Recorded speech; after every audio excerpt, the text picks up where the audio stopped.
Kiki! Aujourd'hui, on fait une recette qui continue sur le thème du réconfort léger. On fait mon velouté de haricots blancs avec des légumes. Mais c'est tellement bon! Et une petite huile épicée sur le dessus. C'est beau, c'est bon, c'est chic. Et si vous voulez le bonifier avec de la pieuvre grillée, des pétons grillés, encore mieux. En plein cœur de l'hiver, il fait froid. On n'a pas tellement le goût de faire des salades, mais on a le goût de manger plus de légumes. Parce que en fait, je vous en ai pas vraiment parlé, mais à l'automne dernier, après presque 2 ans de pandémie, j'avais pris un petit peu de... C'est ça là, hein? Après que 2 d'entre vous m'aient demandé si j'étais porteuse d'une bonne nouvelle, j'ai dit non. Et j'ai entamé ce qu'on appelle une relance métabolique parce qu'on dirait que mon plateau et celui de Chéri étaient rendus plus haut. J'étais plus capable de perdre ce poids-là qui s'installait, peu importe ce que j'essayais. J'essayais plein de trucs et j'étais pris à 15 livres ou 15% de plus de mon poids normal. Mon papa a le diabète type 2 depuis des années. Et moi, quand j'étais enceinte, mon médecin m'a dit « Faut faire très attention, Manon, parce que entre le fait que tu as le diabète de grossesse et ton papa qui a le diabète de type 2, faut vraiment pas prendre trop de poids parce que tu es à risque. » Et moi, quand je prends mon poids, ben, je le cache bien. Il est juste là. Hein? Beaucoup de loulou. Oui! Mais les mêmes jambes, les mêmes gambettes, donc c'était quand même bien dissimulé. Cela étant dit, je vous encourage pas à faire de diète. Cela n'est pas mon message. Tous les gens sont différents. L'important, c'est d'être en santé et d'assurer une belle longévité à votre corps et à votre mental. Mais cet exercice que ça m'a permis de réaliser, c'est que je ne mangeais pas assez de protéines et je ne mangeais pas assez de légumes. Juste en modifiant ça, bon, à l'approche de la ménopause, j'ai vraiment vu une différence sur la façon que je me sentais dans mon corps. Donc, c'est pour ça que je partage certaines de mes découvertes et recettes favorites qu'on fait depuis plusieurs mois à la Maison Bête. Si vous êtes pressé dans le temps, vous pouvez très bien faire un velouté de haricots blancs avec des haricots blancs en conserve. Moi, par contre, je les ai fait cuire pour 2 raisons. Je trouve que les haricots blancs qu'on cuit soi-même, premièrement, on sauve des matières résiduelles dans l'environnement. Un petit sac comme ça, qui est 1 livre, soit 453 grammes, a fait tout ça de haricots. C'est fou, non? C'est cinglé. Et pour le reste, j'ai dissimulé quelques légumes additionnels, dont ce velouté, pour le faire extra satisfaisant, mais aussi pour manger plus de légumes à toute la famille. Donc, on a fait tremper des fèves blanches pendant combien de temps maintenant? 24 heures? Ouais. Et là, maintenant, on va les cuire au Instant Pot. Là, on va les verser dans le Instant Pot. On a combien d'à peu près de quantité de fèves? On a 1 livre de haricots secs qui a été trempé. À ceci, je vais ajouter 6 tasses d'eau. Au pire, on va avoir un peu plus d'eau, c'est pas grave. 1 cuillère à soupe d'herbes salées ou des herbes de votre choix. 4 gousses d'ail, 1 feuille de laurier, 2 cuillères à soupe d'huile d'olive et c'est tout. Je les ai fait cuire à haute pression pour 10 minutes. Par contre, minute d'humilité, je les ai un petit peu oubliés parce que normalement, quand le Instant Pot est fini, on laisse évacuer la pression, soit directement manuellement ou descendre naturellement. Et j'aurais dû l'ouvrir.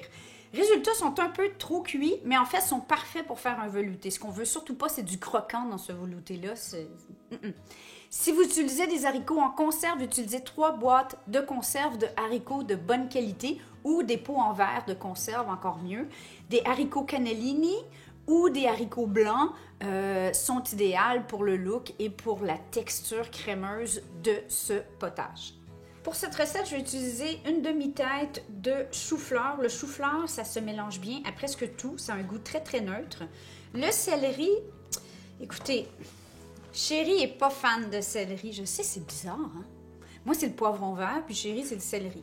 Alors, je vais y aller avec 2 grosses branches de céleri, des échalotes françaises pour les Québécois et pas françaises pour les Français. Alors, voilà, une bonne... Et 4 gousses d'ail. L'ail va comme caraméliser en cuisant, ça va être super bon. Comme c'est un velouté, la beauté, c'est que vous n'avez pas besoin de couper tout ça de façon très, très... Pas besoin de faire une ducelle, hein? Donc on s'entend parce que ça va tout finir au Thermomix. D'ailleurs, pour ceux qui ont la chance d'avoir un Thermomix comme nous, vous allez me dire, mais Manon, pourquoi tu fais pas tout ça dans le Thermomix? Parce que ça serait pas gentil pour ceux qui n'ont pas de Thermomix. Donc, vous pourriez faire tout ça dans une casserole comme on va le faire aujourd'hui et le finir au pied mélangeur ou au robot. Ou le faire au complet dans le Thermomix. Mais je suspecte que j'ai quand même beaucoup d'haricots. Il va être bien plein. Au pire, coupez la recette en deux.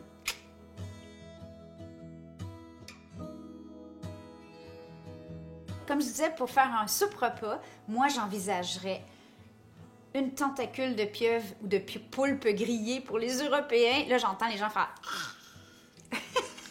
j'adore! Ou des petites pétoncles. Et voilà, vous avez un repas super protéiné et végétal et pesquitarien avec plein de légumes. C'est super réconfortant. Huile d'olive. Tous mes légumes.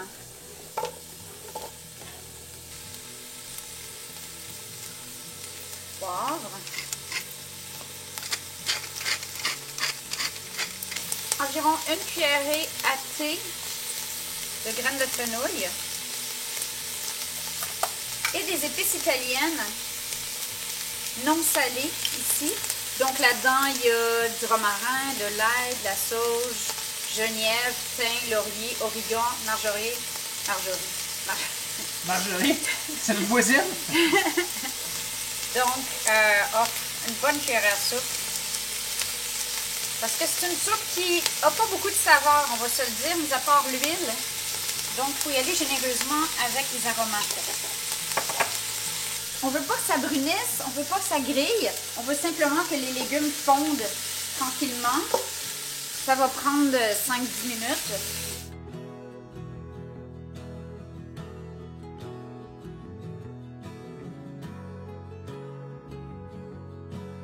Donc, moi ici, j'ai un bouillon de volaille. Un bouillon d'os, donc encore plus riche.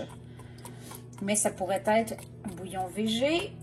Petite astuce, si vous voulez un potage qui est vraiment goûteux, on pourrait mettre une croûte de parmesan à ce stade-ci dans notre bouillon. Et là, on va laisser mijoter comme ça environ 20 minutes, sans toucher. Et après ça, et maintenant, on va faire l'huile. Une petite touche magique pour ce potage. C'est joli, c'est photogénique, mais c'est aussi délicieux. On va faire une petite huile épicée. Si vous avez des enfants, vous pouvez le faire le degré d'épicé que vous voulez. Si vous utilisez du piment d'Espelette, ça va être très doux. Si vous utilisez du piment coréen, ça va être très doux aussi. Si vous voulez quelque chose de piquant, on va y aller avec du pimentone fumé épicé. Oh, c'est magique. Petite astuce pour ceux qui n'ont pas toute une variété de piments secs comme moi à la maison. C'est difficile à trouver au Québec. À la librairie espagnole, on en trouve et à certaines bonnes adresses. Des épices à paella. Bon, il y a un petit peu plus de cochonnerie là-dedans, mais ça donne un coup de couleur. Moi, ce que je vais faire, c'est que je vais combiner safran, pimentone, un petit peu de harissa, mais aussi ces piments. Ça, c'est un gros coup de cœur de 2020-21, je dirais. C'est du piment en filament et ça donne vraiment un... C'est pas très piquant. On pense au gochugaru, la poudre coréenne qu'on met dans le kimchi. Je sais pas si vous connaissez. C'est un piment qui est pas très fort. Souvent, les gens vont dire « Moi, mais c'est hyper épicé. » Non, du tout. On le fait sauter dans l'huile, mais j'aime aussi le look que ça donne au potage, au sauté, etc. Moi, je trouve ça à l'épicerie coréenne. Alors, si vous trouvez, tant mieux, à ajouter à votre arsenal. J'ai aussi ces épices georgiennes que j'ai achetées chez Trader Joe's. D'ailleurs, on vous doit une vidéo. Quand on est allé à Burlington, on a découvert le Trader Joe's. Et là-dedans, il y a le premier ingrédient, c'est du piment, mais il y a de la coriandre, du fenugrec, de l'ail, du sel, Marigold. Bref, on fait une huile aromatisée. Cette huile-là, elle serait super bonne pour les pizzas, mais sachez que les huiles aromatisées, on doit les manger très rapidement. Vous pouvez les garder au frigo quelques jours, 2 semaines peut-être, mais sur le comptoir, il y a danger de botulisme si vous ajoutez des ingrédients frais comme des piments frais, par exemple. Je commence avec environ 100 ml d'huile d'olive, de la bonne huile d'olive, parce qu'évidemment, ça va apporter un goût, dans une petite casserole à feu très bas. Et je vais ajouter le piment que moi, je veux ajouter dans mon huile. et on va laisser infuser comme ça le temps que la soupe soit prête, tout simplement. Si vous avez mis des flocons de piment, ça fait des petits morceaux, on le passe au tamis et donc ça vous fait vraiment une huile lisse. C'est une des raisons pour laquelle je ne veux pas mettre de flocons de piment, je vais mettre les filaments parce que moi je veux garder les filaments frits pour ma soupe. Et c'est là que avoir fait tout ça dans le Thermomix aurait pris tout son sens parce qu'au lieu de saler un chaudron et un Thermomix, on aurait tout fait cuire là. Mais comme je disais, c'est pas tout le monde qui en a un et ça fait des plus belles photos de le voir dans le chaudron parce que le Thermomix, il lui manque une fenêtre.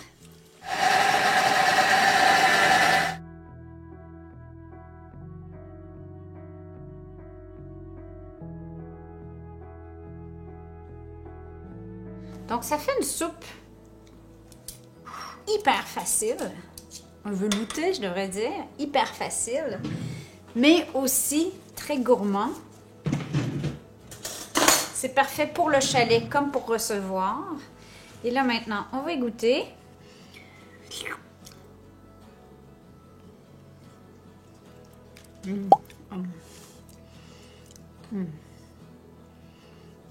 C'est très bon.